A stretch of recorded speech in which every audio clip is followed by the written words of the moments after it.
Yeah, Cascade Copper, I think, is quite unique in the fact that it's a small market cap company. We've only got 43 million shares outstanding. We've got 5 projects in BC, in Ontario, across Canada. We've got drill-ready targets on 2 of those projects, and we've got a really good pipeline of maybe what would you call it, greenfields operations that we will work on during the next year or so to bring them up to speed. And we've got a lot of historic data that we've been able to accumulate from some of the older projects. I'll tell you a little bit about more of the other ones in a minute, but the the other thing that I think really sets us apart as well is our use of technology, not only in assimilating all the data from the historic work, but putting it into a 3D database and being able to look at it in 3D and kind of rotate it and look at it that way.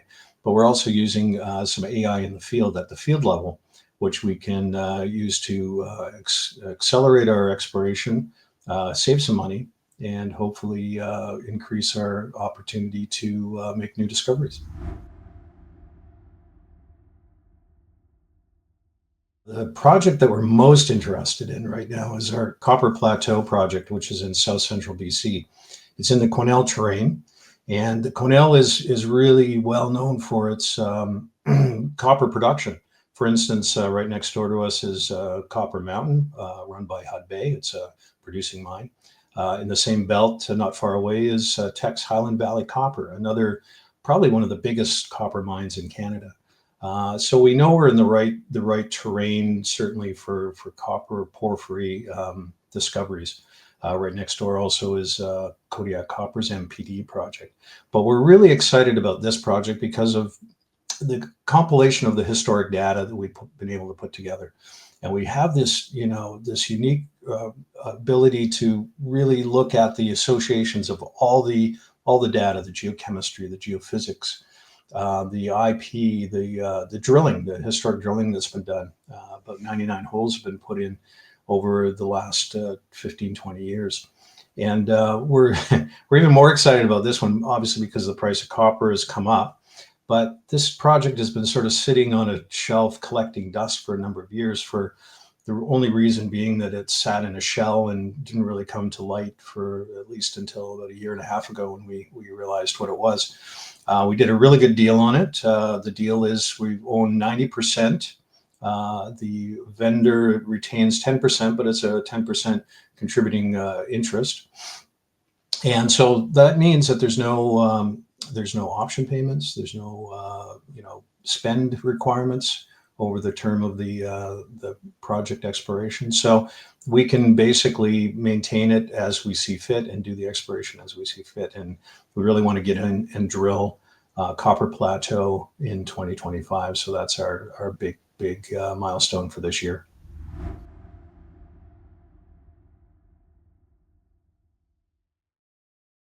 As I said, we've got 5 projects. Certainly, we'd like to focus on our Copper Plateau. It's sort of our number one at the moment, but prioritizing the rest of them, I guess we're in a great situation that we have so many that we can work on, and they're all potentially company maker projects. But as I said, there's a pipeline of project yeah, production, or as we start with the lower end and say the greenfields ones, which are like the Fire Mountain and the Bendor project. So they're a little bit more greenfields. So we'll do a little bit of work on those and spend a little bit of money. But the idea is that we want to advance the best projects with the best targets that have evolved through the exploration process to the point where we've basically de-risked the exploration side of things. We've got a pretty good handle on what the targets are, and those are the ones that we want to hit hard. So if I was to rank them, for instance, I'd say certainly Copper Plateau is number one. Our Centerfire project in Ontario, which is a VMS style, it's got drill-ready targets to go. Next would be our Rogers Creek in British Columbia, and then, as I said, some of the greenfields, which are Fire Mountain and Bendor. But we'd like to do work on all of them, but we'll spend the most money on those higher priority ones.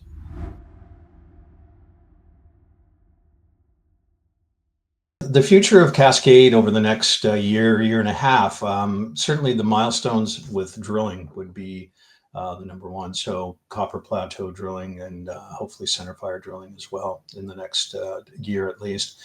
If we get the success we expect at Copper Plateau, what I'd like to see is a more concerted effort in creating a maiden resource at Copper Plateau. I think we've got enough evidence there that and exploration results from previous work that we can pretty well say there's more to be found there. So we'd like to really get in and hit that one hard. So those are sort of the drilling milestones for sure. And obviously we're an exploration company. We don't have cash flow, so we've got to go to the market every once in a while. But we'll do strategic funding rounds. Ideally towards the end of this year, after some drilling results have come out, we'll have a little bit better market cap and a little bit higher share price. So we'll do a strategic financing towards the end of the year, and then we'll see how things evolve over the next 18 months. But ideally, we'd go to the market again at some point at certainly a higher price. So that's kind of where we're sitting right now. Drilling success, exploration success on the ground, developing new targets at the other projects, and a round or two of financing.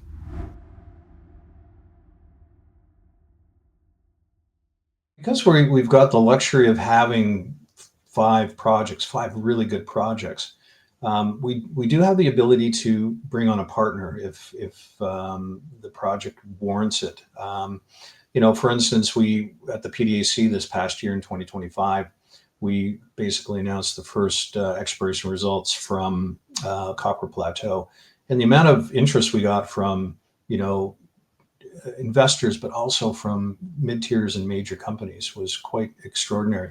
So when we get that kind of feedback, we think, well, maybe one of our projects could be potential joint venture option with a mid-tier or major. And what that would do, as most people understand, is that it allows us to spend money on it, create news, add value to the company without dilution to the shareholder base. So we would certainly entertain that. And ideally, at the end of the evolution of the company, whether it's 2 years or 3 or 4, there's the opportunity that if we do hit big with a couple of projects, that we become a candidate for a buyout. So that's an exit strategy that certainly we would. So a strategic partner at the project level, and then potentially an investment down the road or a takeover of the company.